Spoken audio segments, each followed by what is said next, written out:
भांति कहे कुमार से।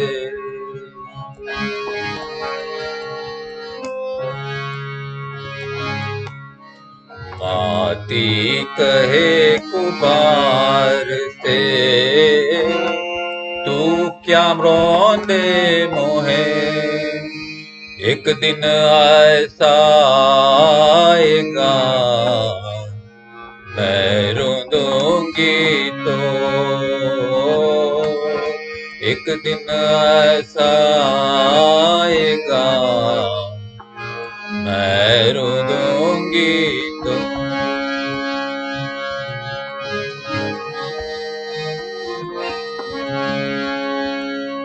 आए हैं तो जाएंगे राजा रंग फकीर, आए हैं तो जाएंगे राजा रंग फकीर, एक सिंहासन चढ़ चले एक बांधे जंजीर, एक सिंहासन चढ़ चले एक बांधे जंजीर, दुर्बल को न सताइए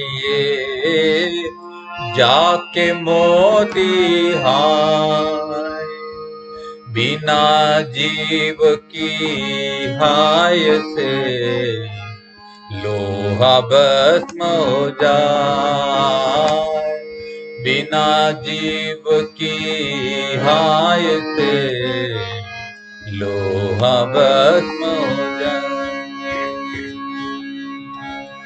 रही मन दागा प्रेम का,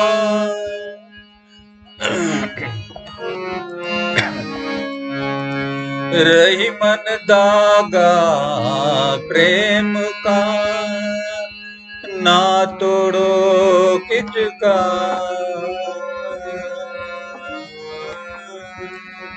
ना तोड़ो किचका,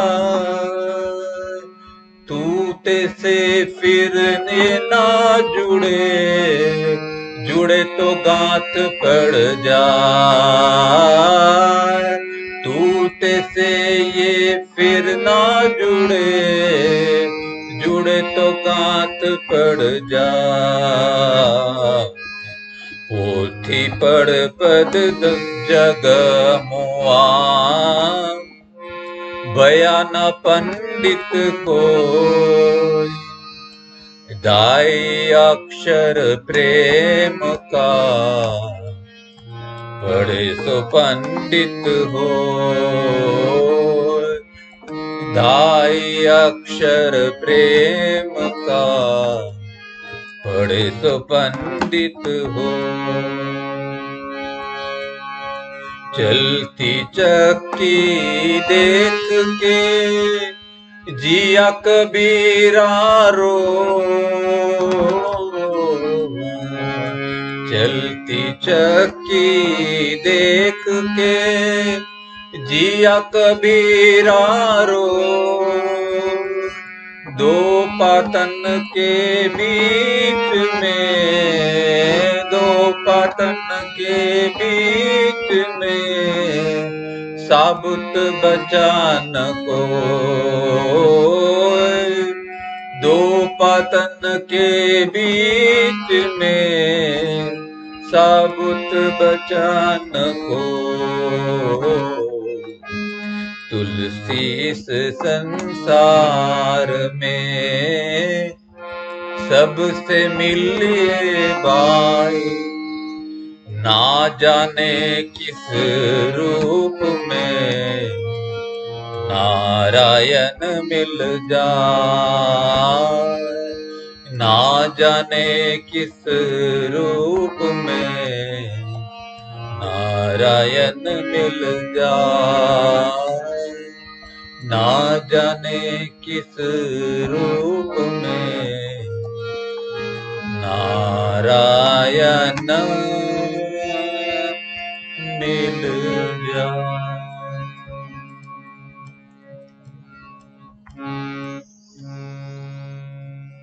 that critical certain stage, page number 30 है, इंट्रोडक्शन है उसका।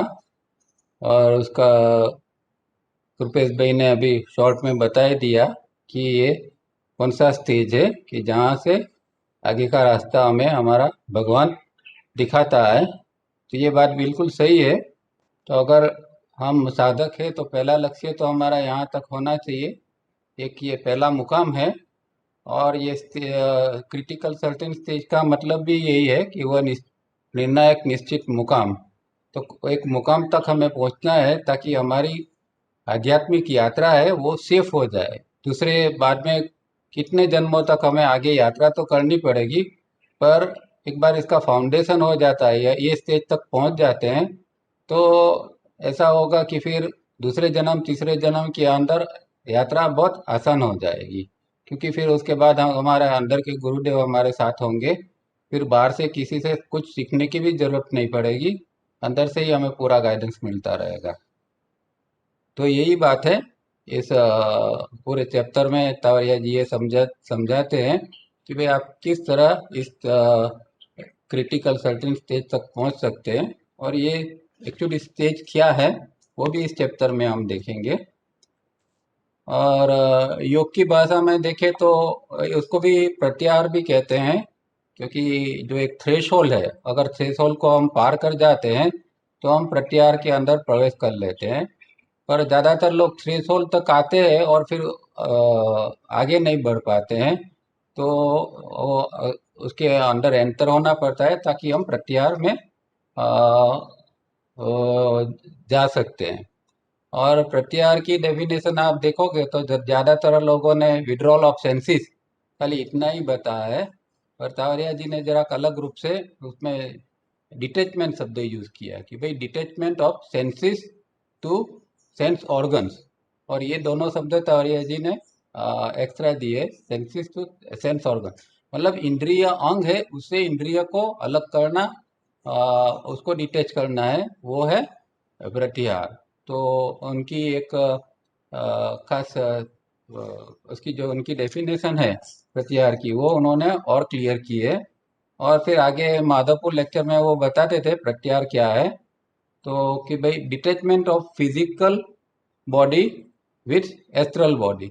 तो एस्ट्रल बॉडी और फिजिकल बॉडी जो नॉर्मली जुड़े रहते हैं, तो साधना के अंदर एक पॉइंट के ऊपर हमें फिर ये सीखना पड़ता है कि एस्ट्रल बॉडी को हम किस तरह फिजिकल से डिटेच कर सके और फिर एस्ट्रल से हम अनुभव कर ले।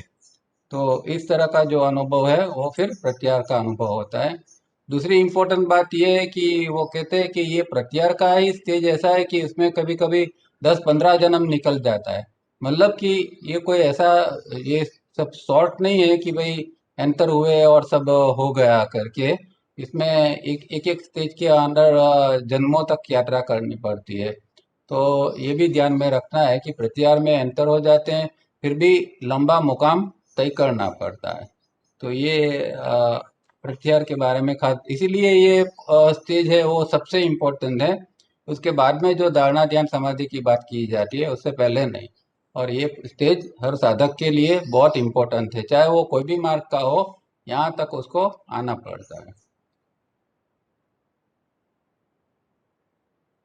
अब हम पढ़ते हैं पेज नंबर 30 इनर डिसिप्लिन में। पहले एक कोटेशन दिया हुआ है, किसका है पता नहीं, पर एक कोटेशन है, all knowledge that is diverse from justice must be called cunning rather than wisdom. तो नॉलेज तो हम कहीं से भी प्राप्त कर लेते हैं, बहुत सारा नॉलेज प्राप्त कर लेते हैं किताबों से, कभी कभी सुन सुन के इधर से उधर से। पर अगर वो नॉलेज जो है वो विजडम है या कनिंग है, उसके अंदर का अंतर यही है कि अगर उसके अंदर जस्टिस नहीं है, न्याय ही नहीं है, अगर वो न्याय न्याय से अलग हो जाता है, डाइवर्स हो जाता है न्याय से, तो फिर वो कनिंग हो जाता है, वो छल कपट वाला हो जाता है। और अगर वो जस्टिस वाला है नॉलेज, तो फिर वो विजडम बन जाता है, एक शानपन बन जाता है। अब वो आगे क्या कहते हैं, in the life of a person there comes a moment and eventually in the life of all persons comes that moment when a person finds himself standing on the threshold. What is this threshold and of what kingdom is this threshold? तो यहाँ कहते हैं कि जीवन के अंदर हर व्यक्ति के जीवन के अंदर ऐसा एक क्षण आती है, एक मौका आता है कि उसके अंदर वो एक एक निश्चित पॉइंट तक पहुंच जाता है, थ्रेशोल्ड मतलब एक ऐसी दहलीज तक या एक ऐसी सीमा तक पहुंच जाता है। तो वहां से फिर आगे की यात्रा का एक निश्चित यात्रा फिर आगे बनती है। पर ये अ, ऐसी जो मोमेंट है वो कहते हैं हर एक के जीवन में आती है, पर कई बार ऐसा होता है कि हर एक के जीवन में इसी जीवन में आ जाए ऐसा जरूरी नहीं है। जिसने थोड़ा बहुत काम किया है या फिर जिसके ऊपर कुछ किसी के आशीर्वाद है या क्या कुछ है ब्लेसिंग्स है, तो ये स्टेज के ऊपर वहाँ थ्रेशोल्ड तक पहुंच जाता है। बाकी ज़्यादातर लोग है ये पॉइंट के ऊपर पहुंचते नहीं है, पर कोई ना कोई जन्म पर हर एक व्यक्ति को इस पॉइंट तक तो आना पड़ता है। What is this threshold end of what kingdom is this threshold? तो कौन सी सृष्टि का ये थ्रेशोल्ड है और ये क्या थ्रेशोल्ड है क्या? In the life of such person comes a moment when without being told or even without passing through trials and tribulations, the zest of life seems to leave the person. तो हर एक ही व्यक्ति में ऐसा आता है, कई बार हम भी ऐसा महसूस करते हैं जिंदगी में, जो अच्छे साधक है, कि कोई ऐसी जिंदगी में बड़ी तकलीफ नहीं आई है, कोई ऐसा दुख दर्द नहीं है, फिर भी कोई जीवन का जो उत्साह है, जीवन के प्रति जो लगाव है, जीवन का आकर्षण है, वो खत्म हो जाता है। और कई साधक के जीवन में ये पॉइंट तो आता ही है कि जो पहले जो मौज मजा करते थे, तो वो अभी मौज मजा उसके जीवन में से जैसे कि निकल ही गई है। अब वो कुछ ऐसी भौतिक मौज मजा में उसको कोई रस ही नहीं है, ऐसे ऐसा एक स्टेज आ जाता है। और ये कई व्यक्तियों के जीवन में ऐसा ऐसी स्थिति बनती है। No longer the age old pleasure of flesh and mind give pleasure, on the contrary a distinct disgust is experience. तो जितने जो पुराने जो प्लेजर थे, जो पहले जो हम जिस चीजों में से शरीर और मन, फ्लैश एंड माइंड मतलब शरीर और मन के जो जो हम मौज मजा करते थे, शरीर के सुख भोग और मन के सुख भोग, तो उसमें से अभी उसमें से मजा तो नहीं आती है, बल्कि ऑन द कॉन्ट्ररी एक डिस्गस्ट जैसा हो जाता है, एक घृणा जैसी हो जाती है। उसमें जाने का मन ही नहीं होता है ऐसी चीजों के अंदर। This is Indeed a blessing moment and at the same time A terrible moment. तो ये क्षण जब आती है, ऐसी अंदर स्थिति बनती है कि जीवन का उत्साह खत्म हो जाता है और मौज मजा के अंदर ध्यान नहीं जाता है, उस स्थिति को ब्लेसिंग भी कहते हैं और टेरिबल भी है, थोड़ी भयावह भी है।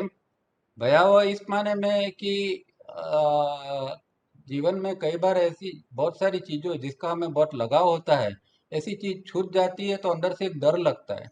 क्योंकि आदमी को जीने के लिए आधार चाहिए, हर चीज के अंदर आदमी आधार ढूंढता रहता है। तो आधार जब खिसक जाता है, तब आदमी एकदम अंदर से थोड़ा डर जाता है, सिकुड़ जाता है।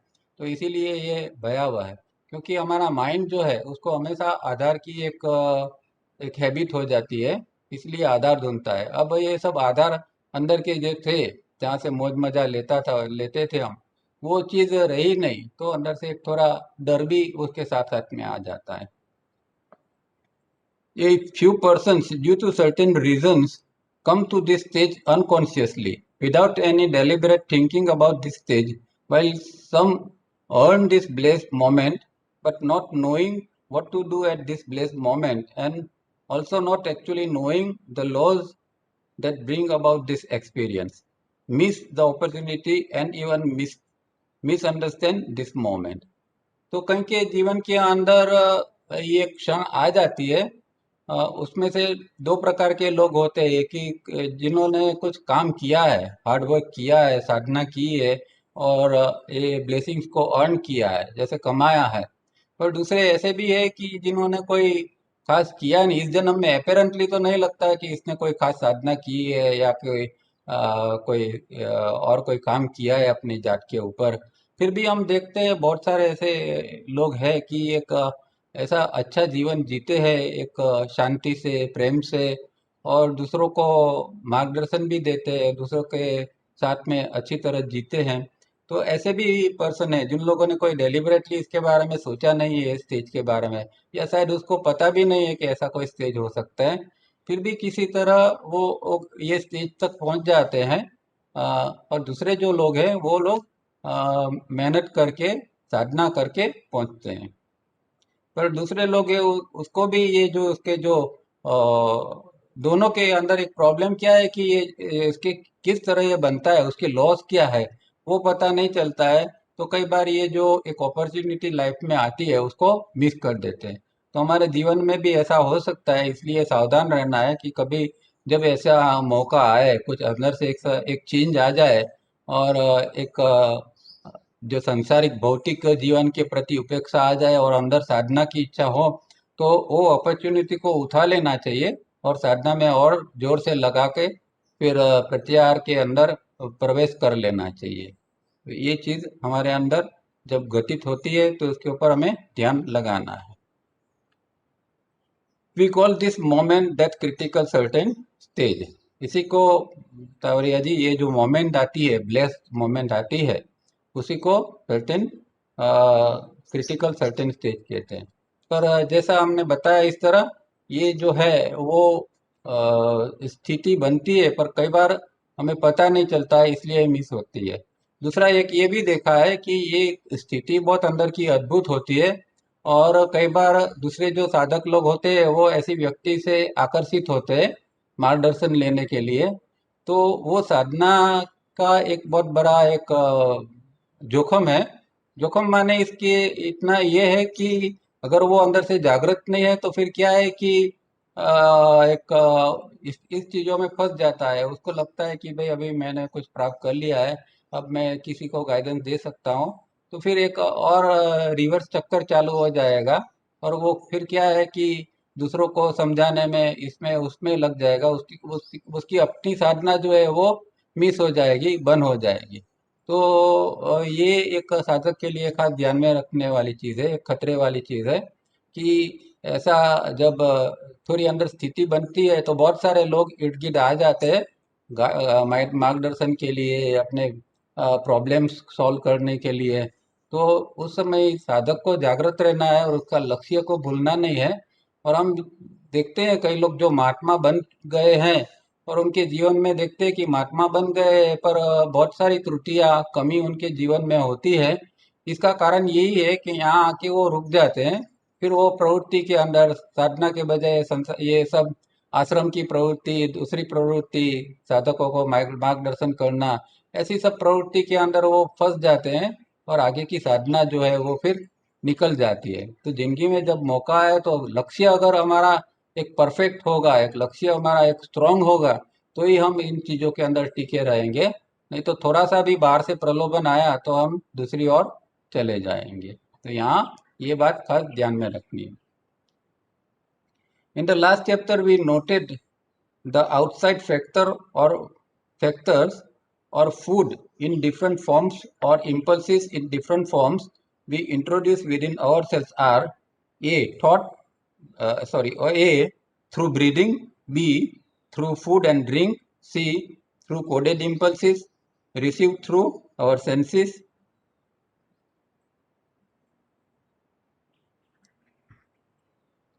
Receive through our senses. तो हम 5 प्रकार से इस प्रकार की जो इम्पल्स को अंदर ले सकते हैं। स्वाद द्वारा भी हम उसको अंदर ले सकते हैं, या फिर हम फूड और खाना खाते हैं, पानी पीते हैं, ड्रिंक्स वगैरह, उसके द्वारा भी इम्पल्स अंदर जाते हैं। फिर कोडेड इम्पल्स जो हम 5 इंद्रियों द्वारा जाता है, जिसको हम 5 इंद्रिय के द्वारा जो ये इम्पल्स जाता है, आइडेंटिकल मेमोरी को मिलके जो थॉट बनता है, प्रोसेस हम वो जानते हैं। तो इस 3 प्रकार से इम्पल्सेस हमारे अंदर एंटर होते हैं।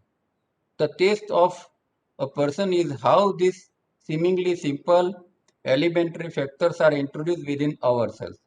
तो ये हम किस तरह इसको अपने अंदर इंट्रोड्यूस करते हैं, ये तीनों प्रकार से हम किस तरह आते हैं, हमारा मतलब कि हमारा ब्रीदिंग कैसा है, ब्रीदिंग की पैटर्न कैसी है, कि हम जो खाना खाते हैं उसके बारे में, फूड के बारे में हमारी कैसी पैटर्न है, या फिर इम्पल्सिस हमारे किस प्रकार अंदर आते हैं। तो वो उसके हिसाब से व्यक्ति का जो व्यक्तित्व है या समझ है, या उसका जो टेस्ट है, वो पता चलता है कि ये तीनों प्रकार के से हम जान सकते हैं कि इस व्यक्ति के अंदर की जो स्थिति या टेस्ट क्या है, वो हम समझ सकते हैं। These seemingly simple factors create two more simple factors, that is sleep and or inertia and sex appetite.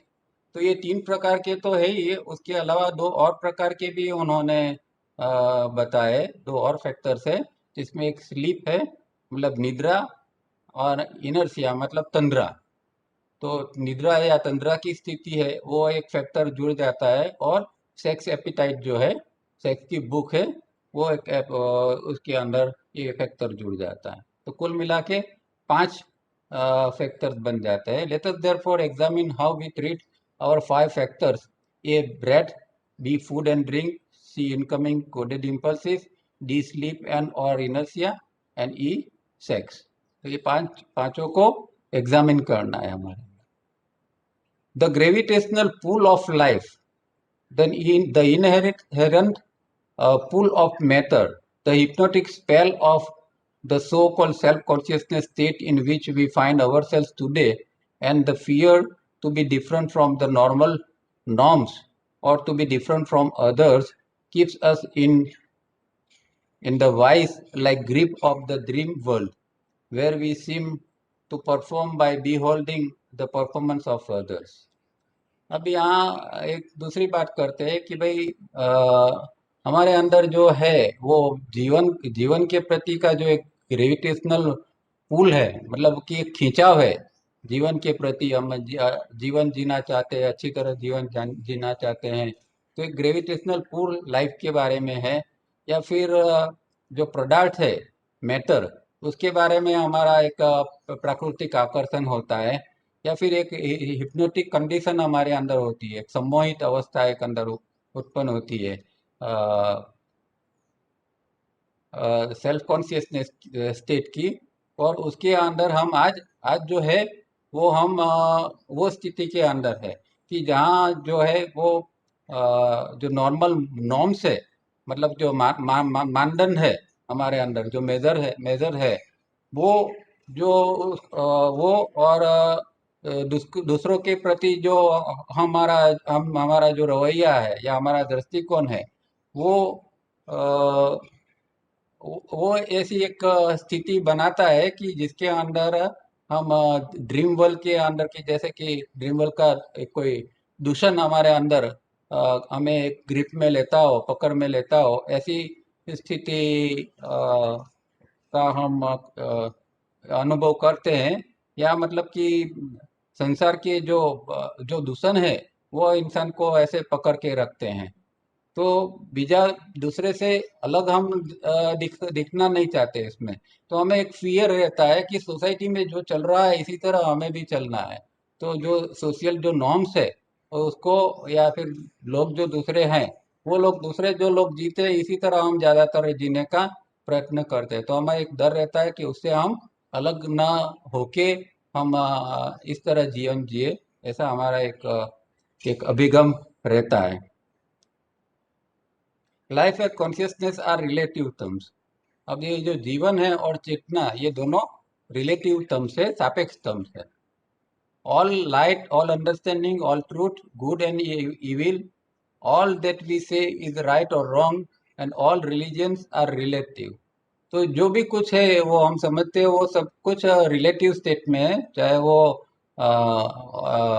समग्र प्रकाश है, या फिर हमारी जो अंडरस्टैंडिंग है, जो हम जिसको ट्रूथ समझते हैं, सत्य समझते हैं, या फिर अच्छा बुरा समझते हैं, ये सब जो चीज़ें हैं, और ऑल प्रकार के जो रिलीजियंस है, धर्म है, ये सब सापेक्ष रूप के अंदर है।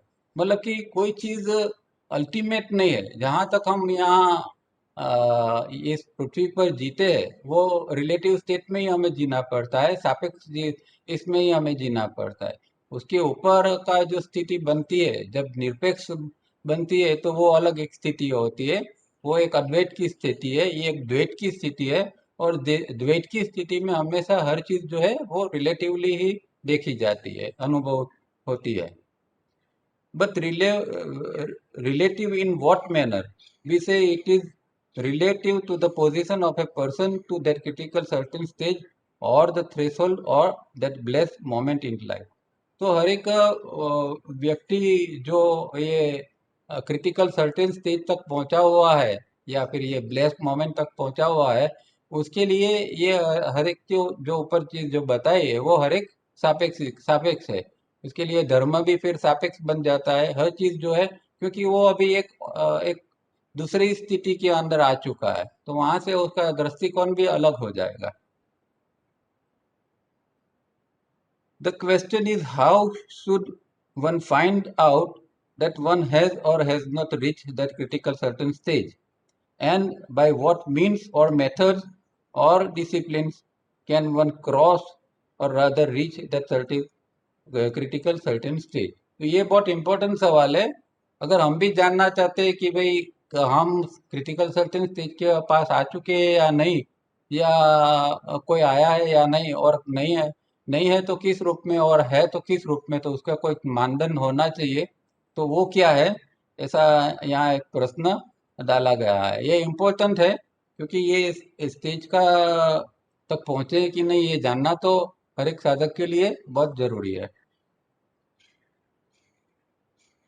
We on our part will endeavor to be your guide, but we expect from our reader, when studying absolute mental integrity in the privacy of his or her heart and mind. अब ये कहते हैं कि भाई देखो, मैं मार्गदर्शन तो, ये कुत्तावरिया जी कहते हैं कि मैं मार्गदर्शन तो आप दे सकता हूँ और मेरी फर्ज है, तो मैं मार्गदर्शन तो दूंगा, पर उसके सामने आपकी भी फर्ज है, जो आप जो सुन रहे हैं, मतलब आप जो पढ़ रहे हैं डियर रीडर, उसकी भी फर्ज है कि आपको ये जो है इसका जो अभ्यास है, ये थ्रेशोल्ड तक जब आप आने के लिए जो जो करेंगे, वो जो अभ्यास है वो आपका मेंटल इंटीग्रिटी के साथ करना पड़ेगा, मतलब मानसिक एक ही उसमें होना चाहिए। और इसके अंदर आपका जो आपका हृदय है और आपका मन है, वो ऐसे एक अंदर अंदर का एक एकांत का निर्माण होना चाहिए, मतलब अंदर एक एकांत ऐसा बनना चाहिए जहाँ आपके अंदर मेंटल इंटीग्रिटी है, और उस तरह आपको इसका स्टडी करना चाहिए। पर ये स्टडी का मतलब कोई रीडिंग नहीं है, स्टडी का मतलब प्रैक्टिकल है, साधना है। तो इस तरह साधना करेंगे तो ही मैं मार्गदर्शन देने के लिए तैयार हूँ, ऐसा कुछ वो कहना चाहते हैं। The reader should honestly measure himself or herself and then unfailingly and painstakingly follow day to day the method and discipline outlined. तो वो कहते हैं कि भाई ये हर एक व्यक्ति को ऑनेस्टली अपने अंदर से एक ऑनेस्टली उसको ये करना चाहिए, अपने आप को जांचना चाहिए कि वो कहाँ है, क्या कर रहा है, उसके अंदर अभी कितने ये दूषण वाइसिस वगैरह पड़े हैं कि वो कम हो रहे हैं, नेगेटिविटी कितनी पड़ी है, साधना करते हैं तो नेगेटिविटी कुछ कम हो रही है या ऐसा कुछ अनुभव होता है क्या, या फिर ऐसे ही खाली मैकेनिकल करते जाते हैं। तो अपने को जांचना पड़ता है, ऑनेस्टली जांचना पड़ता है। और फिर ये जो वहाँ यहाँ जो ये एक मेथड और डिसिप्लिन की जो आउटलाइन वो उन्होंने दी है, उसकी एक रूपरेखा दी है, उसको डे टू डे लाइफ के अंदर उसको फॉलो करना पड़ता है। तो इतना साधक की ओर से इतना करना पड़ता है, तब गुरु जाके मार्गदर्शन आगे का दे सकते हैं। तो हमें भी ये हमारे अंदर देखना चाहिए कि भाई हम कितने रेडी है इस तरह का काम करने के लिए, जो उन्होंने रूपरेखा दी है डिसिप्लिन की, या फिर हम कहें करेक्टिव मेथड की। तो वो सब हम क्या करते हैं, कितने उत्साह से करते हैं, कितने रिलीजियसली करते हैं, ये सब हमें हमारे अंदर देखना चाहिए, ऑनेस्टली देखना चाहिए। It is a prevalent notion that such guidance is only given by a teacher to the disciple. तो ऐसा एक व्यापक मत है कि इस तरह का जो गाइडेंस, जो मार्गदर्शन है, वो गुरु ही शिष्य को देता है। We presume not to be teacher, nor do we wish to have a following of disciple. तो वो यहाँ स्पष्ट कर देते हैं कि मैं किसी का न गुरु हूँ और न कोई मेरा शिष्य है। मैं किसी को शिष्य बनाना ना चाहता हूँ और न कोई गुरु के रूप में मैं मार्गदर्शन देना चाहता हूँ। पर क्योंकि वो खुद अपनी एक स्थिति उनकी बनी हुई थी, इसलिए वो चाहते थे कि अगर कोई जिज्ञासु है, अगर किसी को ऐसे गाइडेंस की जरूर है, तो ऐसे लोगों को गाइडेंस देने के लिए। और फिर उनके पास तो एक चीज भी थी, इनके पास एक ही वॉज ए सीयर, मतलब वो देख सकते थे कि भाई किसको कहाँ कितनी जरूरत है, कौन सा साधक अटका हुआ है। तो उसको वो मदद करने के लिए तैयार हो जाते थे। उसको पता था कि कौन व्यक्ति कहाँ अटका है, उसका फेस देख के ही उनको पता लग जाता था कि ये व्यक्ति कहाँ अटका हुआ है।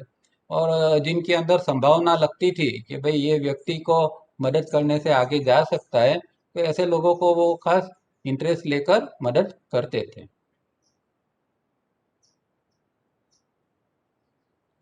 Normally, it is presumed that a teacher, after ascertaining the particular tendencies of the disciples, give a particular line of treatment, and that a general course, and that too in a book form, would immediately meet with resistance.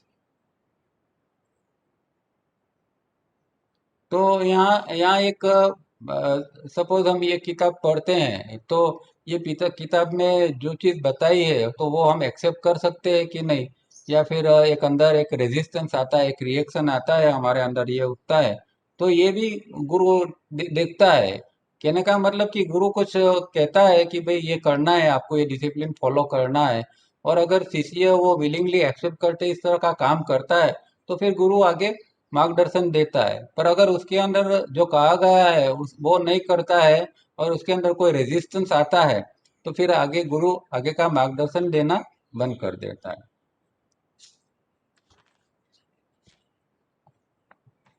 This is very true and should be so. तो यही हकीकत है और इस तरह ही गुरु काम करते हैं और यही ठीक है।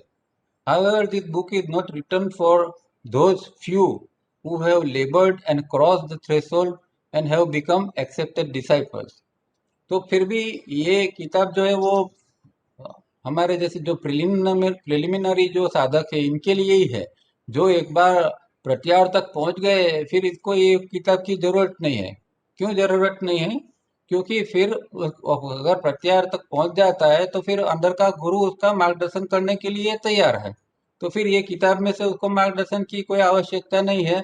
अब अंदर का गुरु जो है वही उसको मार्गदर्शन करेगा। इसीलिए, पर हम जो लोग अब तक ये स्टेज तक पहुंचे नहीं हैं, इन लोगों के लिए ये किताब और इसमें दी गई डिसिप्लिन है उसको फॉलो करना बहुत जरूरी है, ताकि कोई दिन हम भी वो स्टेज तक पहुंच सके। It is also true that each person sincerely believe himself or herself to be a disciple of some teacher और गुरु और मास्टर। तो ऐसा होता है कि कई बार हम जो नए नए लोग होते हैं तो किस तरह गुरु बनाते हैं, तो देखते हैं कि भाई कोई व्यक्ति का किस तरह का एक व्यापक व्यापक रूप में उसका जो सब चल रहा होता है टीचिंग। जैसे आज भी है, बहुत सारे गुरु हैं जिनका बहुत व्यापक रूप में कामकाज हो रहा है।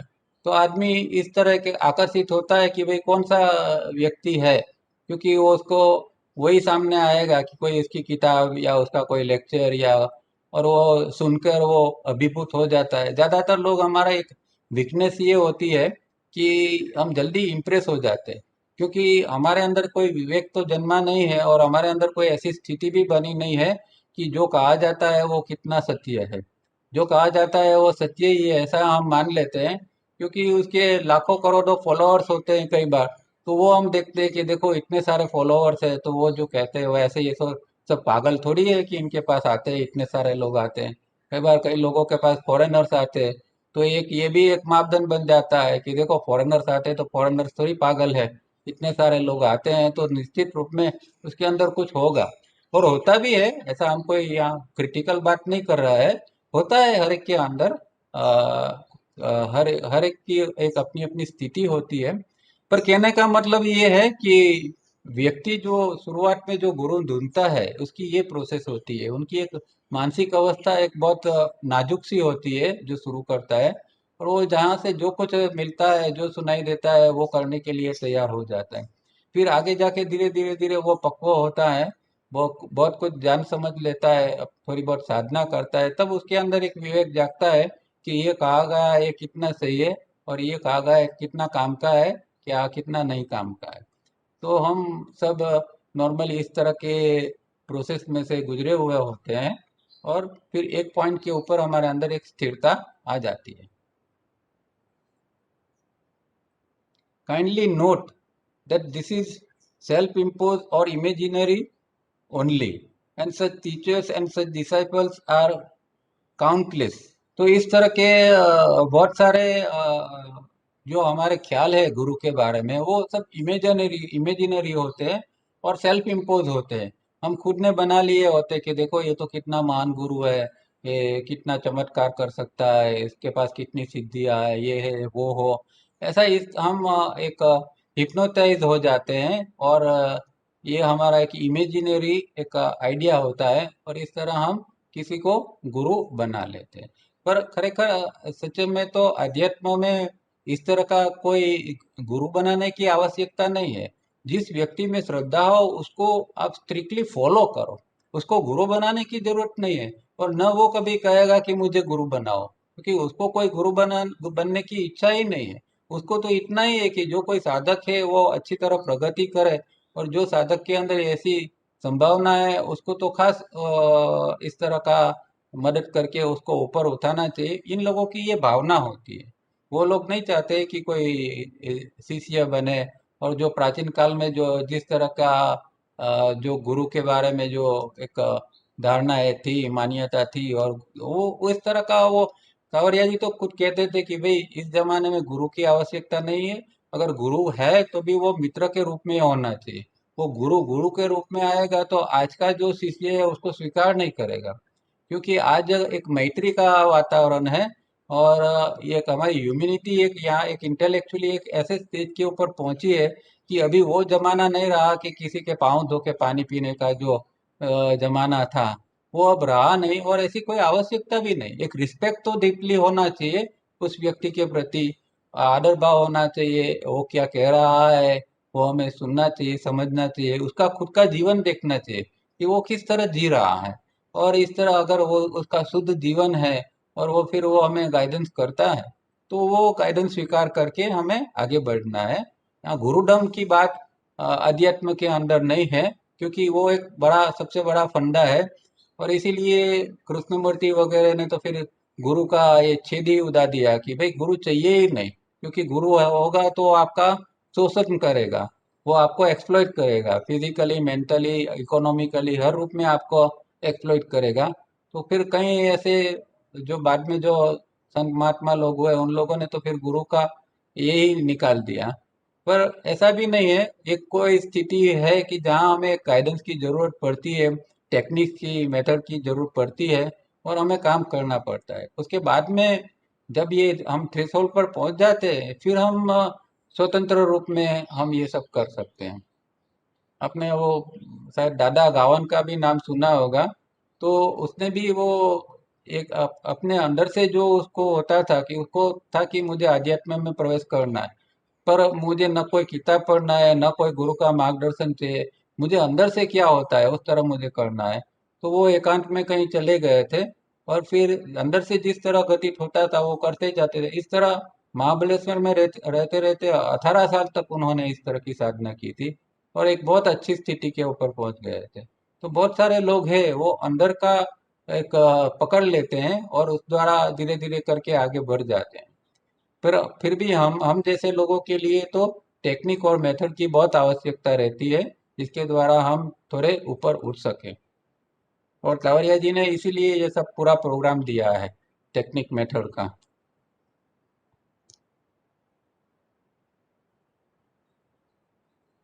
When a person has crossed the threshold, we hear this oft repeatedly: when the disciple is ready, the master will appear, and unfailingly it is so. तो बस यही बात है कि जब वो प्रत्याय का स्टेज के ऊपर ये थ्रेशोल्ड तक पहुंच जाता है, तब फिर मतलब कि अब डिसाइपल अब रेडी हो गया है, तो मास्टर अभी अपीयर होंगे। तो कौन सा मास्टर? वो अंदर का जो मास्टर है, अंदर का जो गुरु है, वो अभी उसके अंदर से ही वो गाइडेंस देना चालू कर देंगे। तो ये सेंटेंस है, वो बाहर के गुरु के बारे में नहीं है, पर अंदर के गुरु के बारे में। क्योंकि बाहर के गुरु के बारे में तो हम जो भी करेंगे, ढूंढेंगे, वो शायद गलत हो सकता है, पर अंदर जो है वो अनफेलिंगली है। अंदर की जो स्थिति बनती है, जब तक अंदर के गुरु तक पहुंच जाते हैं, तो वो तो अनफेलिंग स्टेट है, और वहां से फिर गाइडेंस मिलना पक्का हो जाता है। अब आगे वो सवाल पूछते हैं कि the main question is how should a person make himself और हरसेल्फ रेडी। तो यहाँ ये थ्रेशोल्ड तक आने के लिए हमें क्या करना पड़ता है, किस तरह हम अपने आप को रेडी कर सकते हैं? तो उसका एक बात तो ये है कि तावरिया जी ने तो पूरा प्रोग्राम दिया हुआ ही है, और हम में से बहुत सारे लोग इसको रिलीजियसली फॉलो भी करते हैं। खास करके फेस साधना, और उसके साथ साथ में और जो साधना है, कई लोग गायत्री का भी प्रयोग करते हैं। तो ये सारी चीज़ें तावरिया जी ने बताई है। थ्री स्टेप तो है, क्योंकि वो तो सबसे इम्पोर्टेंट है। तो ये सारी चीज़ें, three step, refining phase, Gayatri, और अपना जो ये प्रिज्म, इतनी चीज़ें तो खास करनी पड़ती है। और फेज में फिर जो पूरी सीरीज है, वो धीरे धीरे तक ऊपर तक जाना पड़ता है। तो इस तरह ये सब हम जब करते हैं, तो अपने आप में ये थ्रेशोल्ड तक पहुंचने के लिए तैयार कर सकते हैं।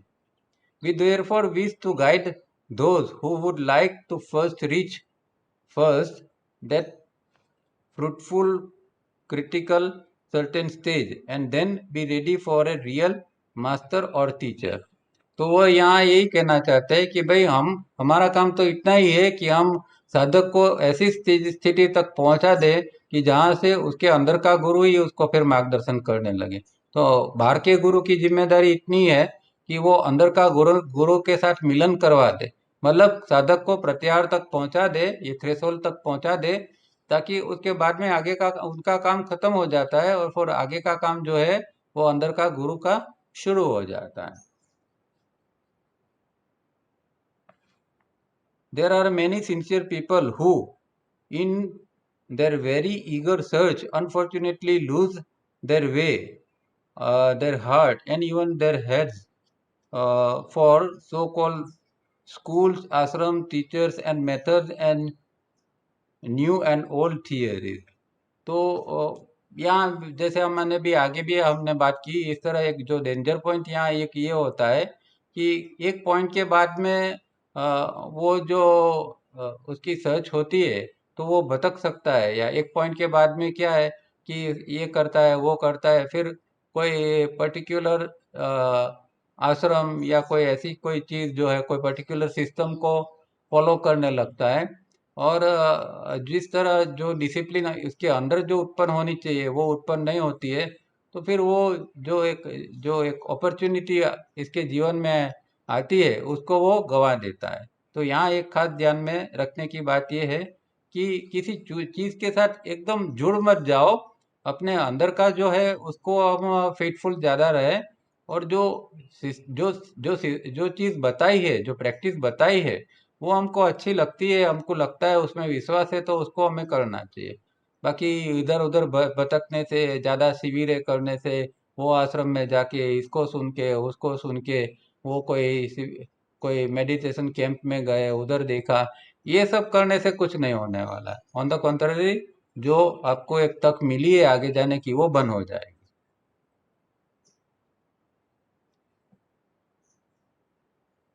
They do not take into account this very important factor, that is that of first reaching that critical certain stage, not knowing the fact or ignoring the basic aim of attaining that certain critical stage. They apply certain higher methods and disciplines rather prematurely। अब ये problem होता है कि कहीं से हमने जान लिया कि ये ऐसी कोई टेक्निक है, या कोई ऐसी कोई साधना है कि जिसे करने से ऐसा हो जाता है। तो लोग वो करने लगते हैं और फिर शरीर और मन को डैमेज भी कर लेते हैं। ऐसा भी हम देखते हैं कई बार। एक व्यक्ति को मैंने देखा था, उसकी उम्र तो कुछ 45 के करीब थी, पर वो साधना में इतना कोई ऐसी चीज कर रहा था और इतना डूब गया था कि एक पॉइंट के ऊपर उसके पूरे सब बाल जो थे वो सफेद एकदम हो गए थे। उसको हार्ट का दौरा पड़ गया था और फिर वो सीढ़ियाँ वगैरह भी नहीं चढ़ सकता था। एक बार देखा हमने तो वो चेयर के ऊपर उसके डिसाइपल उसको उठा के ले जाते। तो ये कितनी दयाजनक स्थिति बन जाती है। हम अध्यात्म के नाम पर न जाने क्या क्या करते हैं और ये शरीर और मन को इतना नुकसान कर देते हैं कि जो रिपेयर ही नहीं होता है। तो कई बार ऐसे ही लालच में आके कि भाई ये ऐसी बड़ी साधना है, या कई बार पहले एक शब्द ज्यादा यूज किया जाता था, जंप। भाई जंप लगा देते हैं साधना के अंदर, इस पार या उस पार। तो ये सब पागलपन होता है। और इस तरह जो लोग करते हैं वो बॉडी ब्रेन सिस्टम को इतना डैमेज कर देते हैं कि not only in this life, पर अब आगे के कितने जन्मों तक इसको रिपेयर नहीं होता है। और ये खामी आगे तक चलती रहती है और साधना में एक हमेशा रुकावट बनी रहती है। तो साधना के अंदर एक धैर्य, स्थिरता और डिसिप्लिन के साथ काम करना पड़ता है। ऐसे कोई जल्दबाजी में या कोई इस तरह काम करेंगे तो निश्चित नुकसान हो जाएगा। तो प्री मैच्योरली कुछ नहीं करना है। अब जैसे कि हम सपोज एक बेसिक बात है कि भाई फेज करना है, तो फेज करना है तो आप फेज 1 से चालू करो, फिर 2 पर जाओ, 3 पर जाओ, 4 पर जाओ। अब आप उत्साह में जाके कि भाई नहीं, मैं तो मुझे तो फेज 4 से ही चालू करना है। तो ऐसी गलतियां लोग कर लेते हैं जल्दबाजी के अंदर। ऐसा कोई ये नहीं है कि इतना जल्दी कर काम करने से लेने से हम ये क्रिटिकल स्टेज पर पहुंच जाएंगे।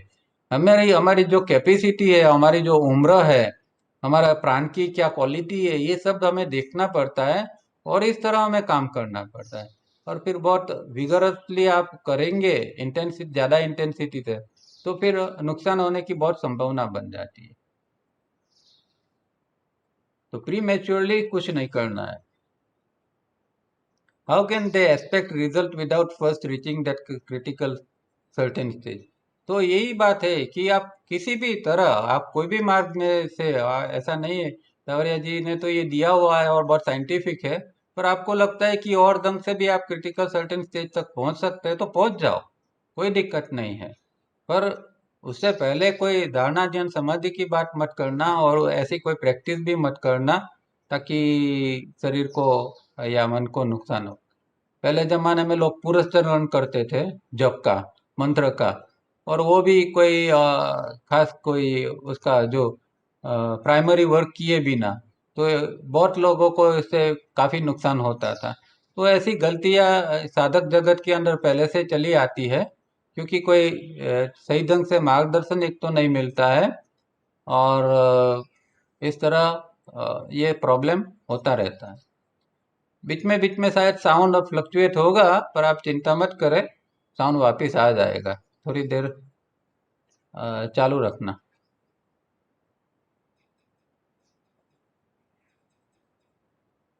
Also, please kindly note that all the methods outlined as dharana, concentration, dhyana, meditation, and samadhi identification are for persons who have reached that critical certain stage. तो ये यही है बात की, धारणा ध्यान समाधि की तो हम ये क्रिटिकल सर्टेन स्टेज पहले कुछ भी करना मुमकिन नहीं है।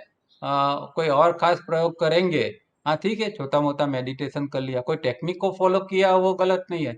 पर कोई गहरा प्रयोग करने का अगर निकल जाएंगे और ये स्टेज तक पहुंचे नहीं है, क्रिटिकल स्टेज तक, और कुछ और कर बैठेंगे तो काफी सारा नुकसान हो जाएगा। तो ये हमें खास ध्यान में रखना है कि पहले अच्छी तरह प्रिपरेशन करो, ये स्टेज तक पहुंच जाओ।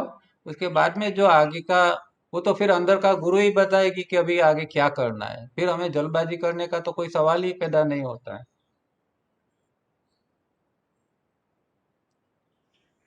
Let there be no mistake about this unpitchable fact।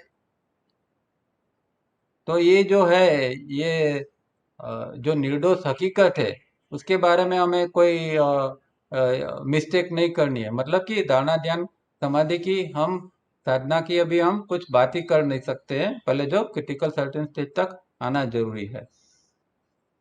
फिर एक कोटेशन है, experience not theory reveal this miracle moving law.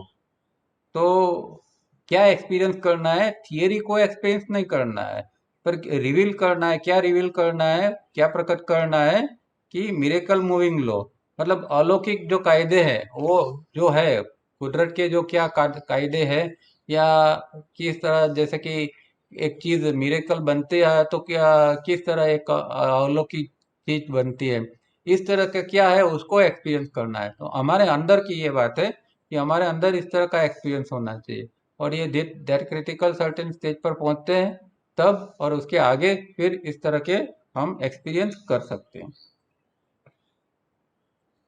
In our opinion such methods will only cause harm. तो अगर आप मेथोडिकल नहीं चलते और गलत मेथड का उपयोग करते हैं तो उनके हिसाब से ये नुकसानकारक है। The four most misunderstood, exploited, and even abused words are God, religion, love and yoga. ये बहुत ध्यान में रखने की बात है कि ये चार शब्द जो है आध्यात्म जगत में सबसे मिसअंडरस्टैंडिंग क्रिएट करने वाले और एक्सप्लॉइटेड वर्ड है। वो क्या क्या है, God, religion, love and yoga. तो एक गॉड शब्द है, देखो हर धर्म के अंदर गॉड के बारे में, परमा भगवान के बारे में अलग अलग बातें कही गई है, अलग अलग लोग अलग अलग भगवान के रूप को पूजते हैं। तो गॉड शब्द ऐसा है कि एक इसकी मिसअंडरस्टैंडिंग ज्यादा से ज्यादा है, क्योंकि जिस तरह उसको उसके धर्म वाले ने बताया उस तरह वो इबादत करेगा, वो प्रार्थना करेगा, उस तरह का वो साधना करेगा। तो कोई क्या है वो, कोई हमारे अंदर उसका कोई क्लियर आइडिया नहीं है, एक वेग आइडिया होता है हमारे अंदर।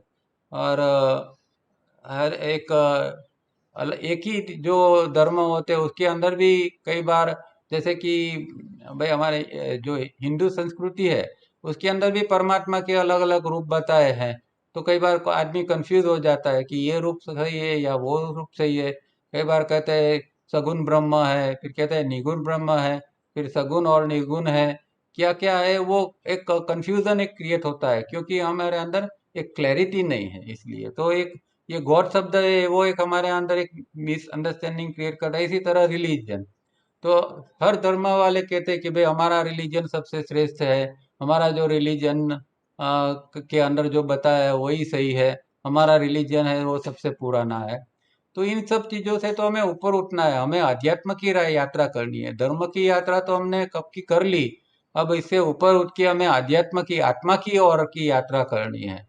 तो धर्म की यात्रा जो है उसमें आदमी अच्छा बनने का प्रयत्न करता है, एक भगवान के प्रति एक विश्वास क्रिएट करता है। अब उससे ऊपर जाके आध्यात्मिक यात्रा तो वो जो अंदर पड़ा है उसको ही खोजने की एक यात्रा चालू हो जाती है। तो धर्म और अध्यात्म के अंदर ये डिफरेंस है, और हमें आध्यात्मिक बनना जरूरी है, ना कि धार्मिक। धार्मिक तो जिन लोगों के अंदर बहुत सारी गलतियां, बहुत सारा गड़बड़ है, उनके लिए ये धर्म फर्स्ट स्टेप है। दूसरा स्टेप है अध्यात्म। तो आध्यात्मिक यात्रा हमें करनी चाहिए। पर इसके बारे में भी हमारे अंदर बहुत सारे कंफ्यूजन है, मिसअंडरस्टैंडिंग है। और तवरिया जी एक बात कई बार बताते थे कि भाई हमारे यहाँ धर्म और कर्म ऐसे बैरर चेक है कि जिसको कोई भी व्यक्ति उसको उसे पैसा निकाल सकता है। मतलब बात बात में हम लोग धर्म और कर्म का रेफरेंस दे के बात करते हैं, तो एक बैरर चेक जैसा हो गया है। तो यहाँ यही चीज कहते हैं, गॉड, रिलीजन, लव। अब प्रेम के बारे में भी अब आप देखिए, अब हम तो प्रेम को एक हमारे जो शास्त्र है वो तो, और ये हमारे संत है वो स्थिति कहते हैं, प्रेम की एक स्थिति तो एक परमानेंट स्थिति होती है। पर हमारे अंदर का प्रेम कैसा है, आज एकदम प्रेम उभर आया, फिर कल जो है एकदम शुष्कता आ जाती है। आज भगवान के प्रति इतना भाव आता है, आंखों में से आंसू निकल आते हैं, प्रार्थना होती है, और दूसरे दिन कुछ करने की इच्छा भी नहीं होती है। मतलब हमारी भाव दिशा दशा जो है वो भी स्थिर नहीं है, हमारी अस्थाई भाव दशा है हमारे अंदर। और प्रेम तो कहते हैं एक बार जन्म, प्रेम ने जन्म लिया तो फिर वो तो कभी जाता ही नहीं है, वो तो उसमें कोई फ्लक्चुएशन नहीं है। पर हमारी भावदशा कैसी है, फ्लक्चुएशन है।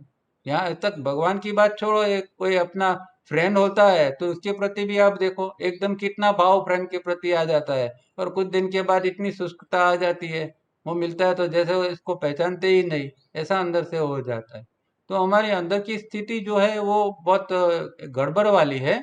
ये सब चीज़ों का हम उपयोग करते हैं, कई लोग प्रेम की बहुत सारी बातें करते हैं, पर प्रेम इतना आसान नहीं है। और अगर प्रेम, सच्चा प्रेम अगर एक बार जग जाता है तो वो, उसमें कोई फ्लक्चुएशन नहीं है, उसकी वो निरंतरता बनी रहती है। और वो नहीं है तो समझना चाहिए कि अंदर, हमारे अंदर अभी वो ये सब स्थिति या ये स्टेज के ऊपर हम अभी आए हुए नहीं हैं। और इसी तरह योग, अब हम तो जानते हैं कि भाई योग के बारे में तो कितना सारा पूरा मार्केट के अंदर जैसे जैसे कि वस्तुओं का कैसा मार्केट के अंदर चीजें भर भर के आती है और मार्केट के अंदर डालते हैं, इसी तरह योग के बारे में भी इतनी सारी चीजें, इतनी सारी टेक्निक, विद्या, ये वो, इतना सारा मार्केट पूरा। और अभी तो कोई इसके तो फिगर भी आते हैं कि कितना करोड़ और कितना करोड़ कितना अरब का योग का धंधा है, क्योंकि जो पूरे वर्ल्ड के अंदर योग जो सिखाया जाता है तो उसका कितना धंधा है, उसका कोई फिगर भी आया था, मुझे याद नहीं है। मतलब करोड़ों में अभी योग का धंधा चल रहा है, इतनी इतनी बड़ी बड़ी फीस ली ली जाती है। तो ये सारी चीजें जो है वो कहते हैं कि हमें ये मिसअंडरस्टैंडिंग क्रिएट करती है। ये एक्सप्लॉइटेड और एब्यूज वर्ड है यहाँ। The great yoga systems and the other ancient systems have fallen and are looked down upon with certain suspicion.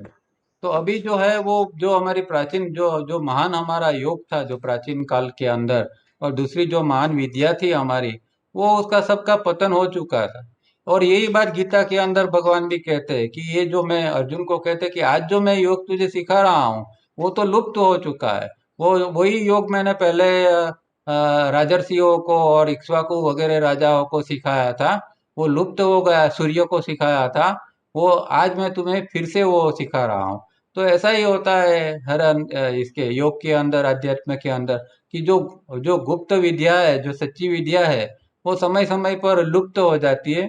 फिर कोई बड़ा, कोई भगवान का रूप या महात्मा कोई आता है और फिर से वो योग या अध्यात्म को नए ढंग से फिर समझाता है। तो ये हमेशा निरंतर ये प्रक्रिया होती रहती है।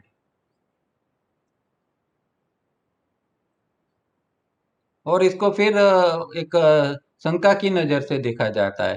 तो कई कई लोग हैं वो योग को ब्लाइंडली फॉलो करते हैं, और कई लोग जो है वो योग को भी शंका की दृष्टि से देखते हैं। Because they have been followed and practiced by people below that certain critical stage, and by many foreign scholars who, after getting a few fragments, clothe them in their appealing language and postulate fancy theory. क्योंकि ये लोग जो होते हैं, ये जो जो सिखाते हैं, जो योग क्या है या कोई और चीज सिखाते हैं, वो प्रॉब्लम ये है कि वो लोग क्रिटिकल सर्टेन स्टेज तक भी नहीं पहुंचे। मतलब कि प्रत्यार तक भी पहुंचे नहीं। ऐसे बहुत सारे हजारों लोग हैं जो टीचर बन गए हैं, और वो जहाँ तक पहुंचे नहीं है तो फिर वो कैसे सिखाएगा। वो तो एक जो मार्केट में जो चीज जो चला चालू है, ये उसने कहीं से सीख ली और ये यहाँ सिखाता है, वो दूसरा वो आगे वो सिखाएगा। बस एक ऐसी चेन के बारे में सब चलता रहता है, और गलत चीजें फिर ऐसे इस तरह की फैलती रहती है। तो क्योंकि एक क्रिटिकल सर्टेन स्टेज तक आदमी पहुंचा ही नहीं है, वो जो सिखाएगा वो जो जो शिक्षण है वो हमेशा वो मिसअंडरस्टैंडिंग या वो गलत रास्ते पर ले जा सकता है। और दूसरा वो कहते हैं कि ऐसे बहुत सारे फॉरेन स्कॉलर्स भी है कि जिनको कुछ फ्लैश मिल जाते हैं, फ्रेगमेंट, कुछ अंदर से कभी कभी ऐसे ध्यान में कुछ फ्लैश आ जाते हैं, कोई एक नया विचार जन्म लेता है, तो फिर उसको नया, नए पोशाक, नया वस्त्र पहना के नए नए रूप में, नई लैंग्वेज के अंदर, नई थियरीज के रूप में लोग रख देते हैं। तो ये भी हम देखते हैं कि कई वेस्टर्नर्स के जो बुक्स है, वेस्टर्न जो वेस्टर्न फिलोसोफर बहुत सारे हो गए, उनमें से कई तो प्रैक्टिकल वाले भी है, पर इन लोग, इनके अंदर जो थियरी दी हुई होती है वो कंप्लीट रूप में नहीं है। ये ठीक है, एक हद तक आदमी को ठीक ठाक करने के लिए चल जाती है, पर कंप्लीट जो मार्ग है, जैसे कि अष्टांग मार्ग किस तरह पतंजलि ने दिया है, हार्डली इस तरह किसी ने दिया है। तो इस तरह कोई फॉरेनर राइटर को भी पढ़ते हैं, तो या कोई सिस्टम को, फॉरेन सिस्टम को भी देखते हैं, तो ऐसा इतना डीप में हमें नहीं मिलता है। कुछ हद तक उसमें होता है, पर और ठीक और आगे उसमें कुछ नहीं होता है। Sometimes due to operation of a certain law, for a split second, a person crosses the threshold of that critical certain stage. तो कई बार ऐसा होता है कि साधना करते करते कोई निश्चित कोई एक जो लॉ होता है वो फॉलो हो जाता है, या मतलब कि कोई पर्टिकुलर टाइप की साधना हो जाती है, तो एक एक सेकंड के लिए वो थ्रेशोल्ड में चला जाता है, एक सेकंड के लिए वो प्रत्याहार की उसके उसको अनुभूति हो जाती है। when this happens without conscious effort, it is not possible for that person to command it or to remain long enough in that stage। पर क्योंकि ये उसकी प्रैक्टिस का नतीजा नहीं है, किसी तरह उसको एक कुछ फ्लैश मिल गया, पर क्योंकि उसने ये अर्न नहीं किया है, तो वहाँ वो ज्यादा समय तक टिक नहीं सकता और दोबारा उसको ला भी नहीं सकता। वो अपनी मर्जी से, मतलब इसका इतना कमांड नहीं है कि दोबारा वही स्थिति के ऊपर जाना है तो वो जा सकता है। किसी कारण कोई ब्लेस मोमेंट के अंदर ऐसा हो गया और वो पॉइंट के ऊपर वो चला गया, पर वो अपनी मर्जी से दोबारा नहीं जा सकता। तो ऐसा भी कई बार कई साधकों के अंदर होता है। However, by conscious efforts and a methodical approach, it is possible to live the rest of one's life in that blessed state। पर अगर किसी ने कॉन्शियस एफर्ट इसके लिए किया है और मेथोडिकल प्रैक्टिस करके धीरे धीरे करके वो स्थिति तक पहुंचा है, तो पूरी जिंदगी वो स्थिति के अंदर रह सकता है, और नॉट ओनली दैट, उससे आगे की स्थिति में भी वो जा सकता है। तो इस तरह जिसने काम किया है अपने ऊपर, तो ये एक भव्य स्थिति का आदमी अनुभव कर सकता है। यहाँ हम विराम करते हैं, आगे का अभी और थोड़ा लंबा है, और नेक्स्ट मीटिंग के अंदर देख लेंगे। तो इस चैप्टर का सार यही है कि हमारे अंदर एक ऐसी इच्छा, एक भावना जगे कि भाई किसी तरह हम भी इस तरह क्रिटिकल सर्टेन स्टेज के ऊपर पहुंच जाए। तो ये एक साधक के रूप में हमारे अंदर एक ये एक एम बन जाना चाहिए कि अगर हो सकता है तो इसी लाइफ में हमें ये क्रिटिकल सर्टेन स्टेज तक हम पहुंच जाए। तो अगर नसीबदार है, हमारे अंदर ऐसा कोई संकल्प उठता है और इस तरह की हम मेहनत कर सकते हैं। तो इसी शुभेच्छा के साथ यहाँ रुकते हैं। अभी 2-4 मिनट के अंदर किसी को कोई खास प्रश्न हो तो पूछ सकते हैं। मुग्धा, क्या नाम है मैं मुग्धा? मुग्धा बात कर रही हूँ। हाँ हाँ, जी। मुग्धा पूना से। तो जी, मुझे पूछना था कि प्रिज्म एक्सरसाइज कब और कैसे करनी चाहिए मतलब। वो एक तवरिया जी का एक यूट्यूब के ऊपर वीडियो है, आप कहीं से इसकी लिंक देख लेना, या फिर सर्च में आप जाके देखोगे तो तवरिया जी ने पूरी प्रिज्म एक्सरसाइज बताई हुई है। या फिर कोई एक बार हमने आगे के लेक्चर जो ये है, इसमें जो यूट्यूब पर हमारे ये जो लेक्चर की सीरीज है, उसके अंदर प्रिज्म हमने भी हाँ, यहाँ बताया है एक लेक्चर के अंदर, 3-4 महीने पहले। ओके। तो ये यूट्यूब के ऊपर एक प्रिज्म का लेक्चर होगा हमारा, वो जरा आप देख लेना, तो उसमें से आपको जानना सीखना मिलेगा। और तावरिया साहब का भी एक उनका इंग्लिश के अंदर एक लेक्चर और डेमोन्स्ट्रेशन है, वो आप देख लीजिए, उसमें से आपको मिल जाएगा। ठीक है, okay. Thank you. Okay, hello. बोलो, और किसी को कोई प्रश्न है? हाँ हाँ, बोलो। हेलो। हाँ, बोलिए। फेज एक्सरसाइज का डिटेल्स कहाँ मिलेगा सर? पूरा फेज डिटेल्स आया एक्सरसाइज है? का? हाँ, फेज हाँ। एक्सरसाइज भी तावरिया जी ने उसका वीडियो दिया हुआ है, तो वो भी आपको यूट्यूब से मिल जाएगा। उसमें एक लड़का फेस कर रहा है और तावरिया जी इसको एक्सप्लेन करते हैं। और एक ही एक, हाँ जी। एक ही दिया है शायद उधर। हाँ वो इंग्लिश मैं में तो दिया ऐसे हुआ कर है, उसके अंदर से आपको पूरा आइडिया आ जाएगा फेज में क्या करना है। और उसमें हमने बहुत भी सारे एक वेरिएशन है ना सर। प्रैक्टिकल करके दिया हुआ है, एक ऑल पर्पस योगा ब्रेड का जो ये फेसबुक के अंदर है, ऑल पर्पस योगा ब्रेड, उसमें एक छोटा सा वीडियो डाला हुआ है उसका प्रैक्टिकल का डेमोन्स्ट्रेशन। उसमें वेरिएशन, बहुत सारे वेरिएशन रहता है, आप बोल रहे थे सर ना, एज एक्सरसाइज का। हाँ,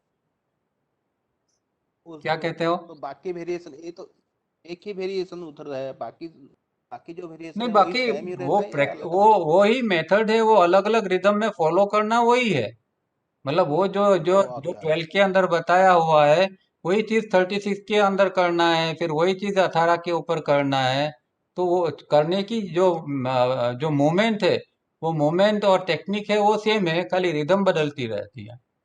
फिर भी मेरा सुझाव लेकिन है मैं कि बहुत आप किसी के पास पर्सनल सीखना ये जरूरी है। आप वीडियो देख के भी ट्राई कर सकते हैं, पर इसमें गलती होने की संभावना बहुत है, क्योंकि करेक्शन कौन करेगा? आपको लगेगा कि मैं सही कर रहा हूँ, पर हो सकता है वो गलत भी हो। तो जल्दबाजी न करते हुए कोई जो जिसने सीखा हुआ है उसके पास से अगर आप सीखते हैं तो अच्छा रहेगा, वरना गलती से करोगे तो फिर वो गलती दोहराती रहेगी। प्रॉब्लम ये है।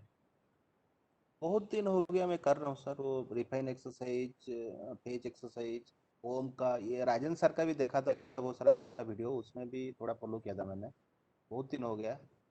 लेकिन ठीक है, रिफाइन फिर भी एक्सरसाइज आप आप जैसे बोलते हो। जहाँ रहते हैं वहाँ कोई अगर कोई पुराना साधक है, कोई फेस करने वाला है नजदीक में, तो उसके पास से एक बार प्रैक्टिकल देख लेना और करना हितावह रहेगा। ठीक है। इधर तो नहीं है सर, बेंगलोर में, मैं तो बेंगलोर में रहता हूँ, बेंगलोर में बेंगलोर? रहता हूँ मैं तो इधर। हाँ। बेंगलोर रहते हो? हाँ सर। ठीक है, देखते हैं वहाँ कोई होगा तो आपको बता देंगे। कोई हाँ वहाँ सर। कोई पुराना साधक करने वाला हो तो बताएंगे आपको। हम्म? हाँ सर। हाँ। Okay. Thank you sir. Okay. Thank you Dara साहब। थैंक यू सर उमेश भाई। Thank you. जय भगवान। सर हाँ जय प्रणाम डॉक्टर भगवान, साहब। जय भगवान। हाँ प्रणाम प्रशांत भाई। जय भगवान। जय हाँ जय भगवान भगवान प्रणाम। उषा बहन। हाँ दादा साहेब भगवान जय भगवान हाँ, जय भले भगवान। भले, चलो जय भगवान। हाँ सर एक थैंक यू। हाँ प्रशांत। तो प्रत्याहार स्टेज में क्या बाहर से गुरु आते हैं ना अंदर से गुरु उत्पन्न होता है? अंदर गुरु है ही, उत्पन्न नहीं होता है, अपना आत्मा तो वो तो अंदर है ही। तो अपना आत्मा ही गुरु है, वो फिर अंदर से गाइडेंस देता है, वो अंदर से बोलता है, हमें सुनना पड़ता है। उसके साथ में फिर हमें तो सर कम्युनिकेशन करना पड़ता है, कम्युनिकेशन करना सर हमें तो पड़ता है। आत्मा अनुभूति ही नहीं है। हाँ हमें तो आत्मा का अनुभूति नहीं है ना। हाँ, तो इसीलिए तो ये सब करना पड़ेगा ना।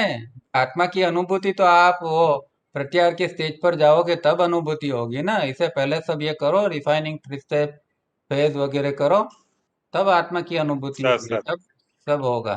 ठीक है। ठीक है, प्रणाम सर। चलिए। हाँ प्रणाम प्रणाम, यहाँ समाप्त करते हैं। नेक्स्ट टाइम मिलेंगे और यहीं से आगे चलाएंगे। Thank you very much. Thank you. Thank you. Okay, thank you, thank you. Thank you. हाँ थैंक यू। Thank you. हाँ thank you. Thank you Dada Saheb. हाँ जी हाँ जी, ओके।